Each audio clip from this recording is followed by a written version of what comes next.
He prayed, sweating blood. Father, will you take this cup from me? If not, your will be done. Oh, yeah.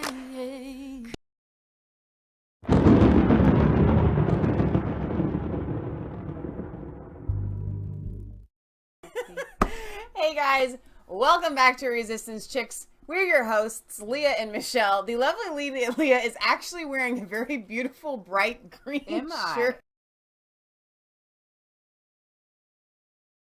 Today is the 6th of October, 2019. Colorblind. Yeah, kind of.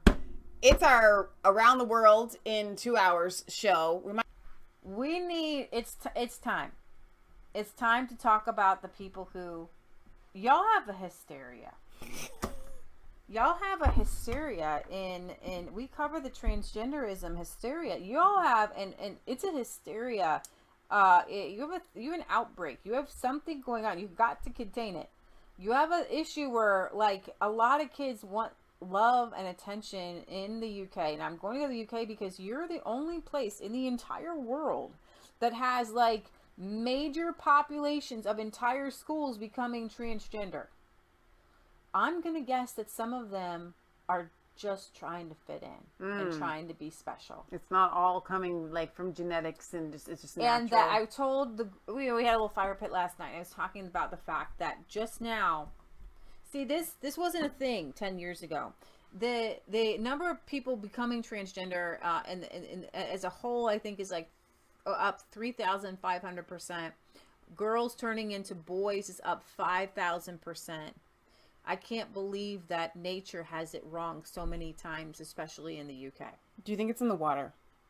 No, it may be a little bit, but no, I really don't think they believe it, because there are hundreds who are looking in their 20s right now, who are wanting to detransition. And they were of the first of this large, 10 years ago, you didn't really see it. There was a few, but as it became more popular, everybody wanted the new pair of shoes. Everybody wanted the Nike Air Jordans. Then everybody wanted the surgeries and wanted to change their gender. Right. And a lot of these kids are asking, why didn't you deal with my psychological problems as a 13, 14, and 15-year-old on a different level, rather than a lot of these doctors are seeing hundreds and thousands of patients, and they just take their word for it. They start giving kids they start helping children as young as 2 and 3. It's unbelievable. Transition. And I talk about it all the time because Michelle was a tomboy. There's a lot of tomboys. There's thousands and thousands of tomboys in this world because you haven't gone through puberty yet. You don't actually know what it means. And I'm not going to say that there should, I'm not going to say that nobody should ever have a surgery or ever whatever to become transgender. But what I will say is that's your choice. I feel like it might be a little bit medical malpractice, even as on a 20-year-old or young 20s, but under the age of 18, or until you're fully developed as in one gender, you don't know that you don't want to be that gender. So I want to speak to this because I guess I never really thought that I could have a leg to stand on, but realizing that a lot of these kids that are transitioning were in the exact same boat that I was as boy crazy. So when Leah says that I was a tomboy, my older brother loved football. And so I started wearing Dallas Cowboys stuff because he was a fan of the Cowboys, and I just wanted to be like him because I loved him so much.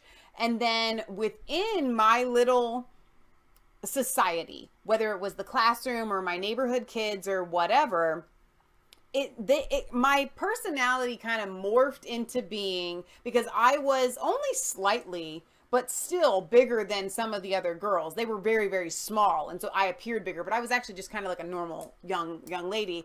And so there was something empowering within me to take on that tomboy persona. It made me special, but it also made kids look up to me, like somehow, because we do look up to men, right? And so it kind of gave me, I was a younger sibling, and so I always felt kind of lesser than. And so amongst my peers now, I'm looked up to and I'm treated. And so it was almost like me looking to you, like, I want to be what Leah is. I would like to be an older sibling. So it was almost a way for me to be like an older sibling, to these other kids, and to have the boys respect me and the girls respect me, and I was able to kind of protect and keep things at bay. But I liked boys a lot. I mean, that was one of my chiefest things of getting in trouble for when I was 11 and 12 and 13 or whatever, is because I was so boy crazy. But it had nothing to do with who I was attracted to, and it was really just sociological. I mean, it was just because of my environment. I'm trying to tell you that it's a perfectly normal thing for 11 and 12-year-old girls to become a tomboy, to want to be like the boys, to want to be rough. But had I been in another scenario with a different, I may not have developed that way. But it's all about your external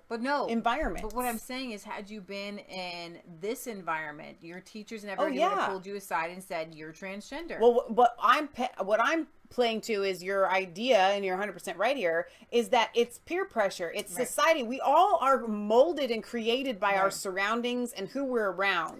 But this article, this headline here is that these people who want to detransition are now suddenly being called traitors. Why would you be a traitor? Aren't you just allowed to be whoever you think that you are? I know. Hundreds of people who believe they were transgender. We're talking about people now in their early 20s who want to detransition because they were, I believe, medical malpractice, and I think they should be able to sue, want to turn to their biological birth gender.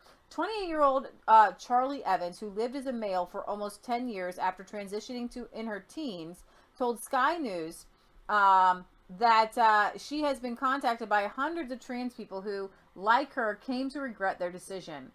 I'm in communication with 19 and 20-year-olds who have had full gender reassignment surgery, fully, who wish that they hadn't. Wow. And their dysphoria has not been relieved, and they don't feel better for it.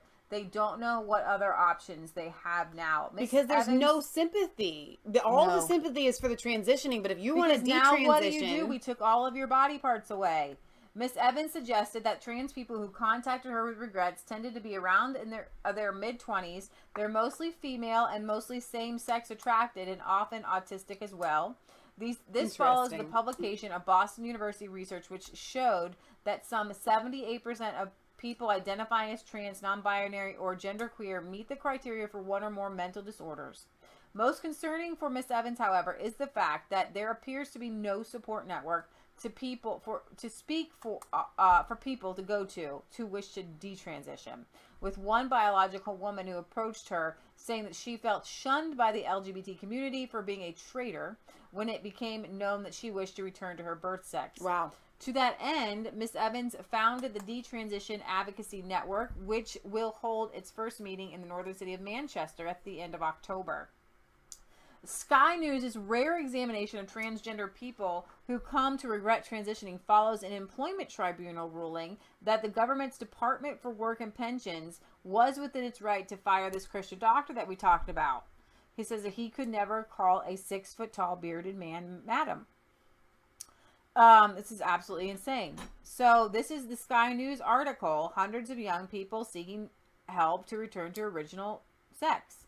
It's sad. Oh. We're gonna get we're gonna get it back on here. I heard it just go off. But she says she felt like she had to help people, and I'm really proud of her for doing this. And a lot of people are kind of scared to speak out because it's kind of embarrassing too. Period. And she hugged me and said, I'm a detransitioned woman as well. I've just stopped taking testosterone. And after that, I felt like I had to do something. I'm hearing from hundreds of people. And I think some of the common characteristics are they tend to be around their mid-20s. They're mostly female and mostly same-sex attracted, most are lesbians. Yeah, so it's incredibly, and some of these people I read about in the article, one person said, I went to the therapist because I wanted to transition, but I also had an eating disorder, but the doctor did not do anything to address the eating disorder, or maybe even say, hey, maybe this might be connected at all. Wow.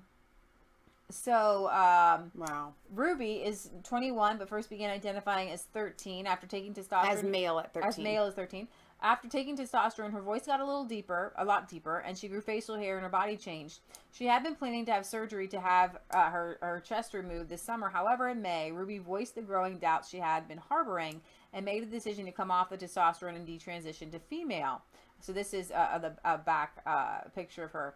I don't think I didn't think that any change was going to be enough in the end, and I thought it was better to work on changing how I felt about myself than changing my body. I've seen similarities in the way I experience gender dysphoria and the way I experience other body image issues. Wow.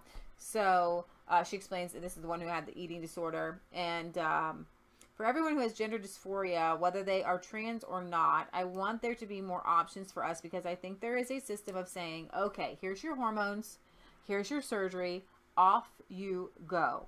And I don't think that's helpful for anyone, for doctors to not sit down and really try to identify.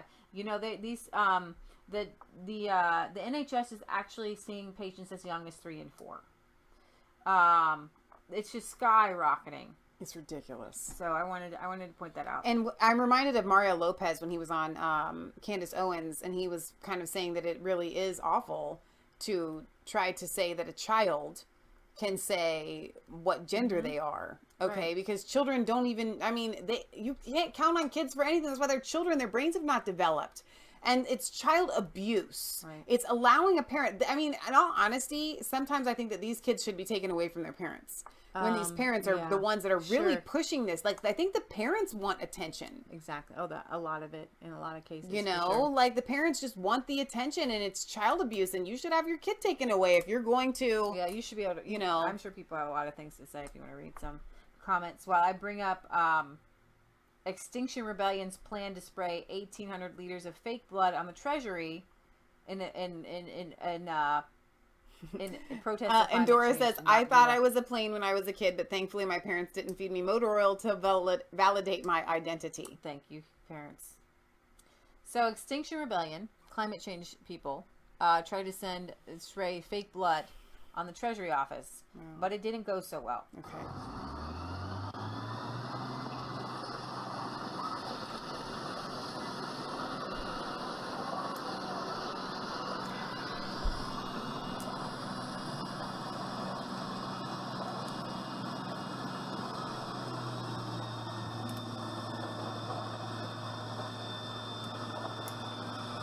I don't think they were quite prepared for how powerful that hose was going to be. The people trying to pick it back up, it's killing me. Like, they literally can't hold on to it. So yeah, that didn't go too well. Okay, so I'm going to guess that these are not trained firefighters. Because I'm also going to guess that, just as somebody that has operated a regular garden hose, there's a nozzle there. And you can turn it up or dial it back. And I think they just turned it up as high as they possibly could. And I have another. That was really enjoyable. As you can see, this is angle. The UK Treasury has blood on their hands. He's still trying to play it cool, though. It's okay.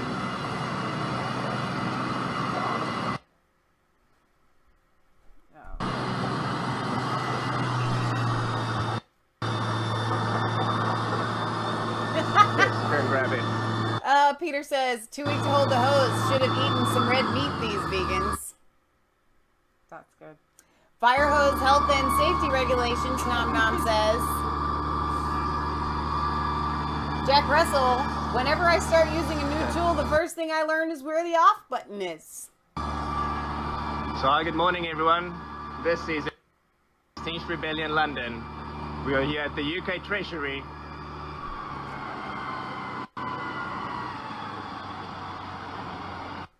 Where'd they get a fire truck from? I was wondering the same thing. Redneck says you got to have strength for that. I know. I used to be a fireman. And the rebels of Extinction Rebellion are not doing too well. As well as Christian Climate Action are doing a protest against. Well, it didn't work so well, did it? The hose on the fire engine they had commandeered for the occasion ruptured. It sprayed everywhere. Members of the group who took time out of their busy day to vandalize the Treasury building included a retired university lecturer who specializes in teaching social work, is a musician and an ex-Buddhist teacher. 2 have reportedly been arrested, but questions will surely need to be asked on how these eco-terrorists managed to get a fire engine so close to a government building. And how then they managed to spray or attempted to spray the building for at least 40 seconds before anyone came to stop them. So hang on. Britt Boz says, Michelle, noticed Extinction Rebellion used a massive old diesel-powered fire engine truck that does get 8 miles per gallon to do this stunt. Look at the... It's all worth it. You're allowed to damage the planet. It's collateral damage in order to save the planet, apparently. Exactly. It's all par for the course. All right. It's not a black shirt! It's green! Wait. Here. Let's go back here. Let me get over It's here. driving me crazy. It's so funny. Now they can see it. It's a green shirt. It's a really pretty green shirt, too. Isn't that something? What are we going to do? Oh, poor Leah. And the green shirt. I thought it was a happy green shirt I was going to wear today. Below it are all the different pictures that I've actually sent you there. So that's really funny. Oh, that's funny. So there you go. There's Leah's green shirt. We will be back on Friday. I think I already said that. We have a P.O. Box 107 Milford, Ohio 45150. If you send us your letters, we will read them on air. We still need to do the hoverboard video. Dale, we have not forgotten. We just haven't done it yet. We're going to do it before the weather hits, I promise. And we need to do his, you need to eat the spicy noodles. I actually am looking forward to eating them. So yeah. So we should just make a plan. Like we should just plan. Okay, we're gonna do. I think it is definitely the fact that it's the green screen because your shirt is all pixelated. Like see how it you're moving. You're alive. Okay, and it's like I have a shiny necklace on. Yeah, and mine is not. You look like a cartoon. And I do. It's funny. Oh my gosh. Okay. So we love you. God loves you. God bless. Remember, it's not just a conspiracy theory if it's actually the truth. So have a blessed rest of your Sunday. Praise the Lord. Go watch our video. Watch my video that I did. We had everything but money. It's in the video section. I really want to encourage you to watch that because I think it'll bless you as you go into this week. So, all right. Your week. Bless your week off. Bye, guys.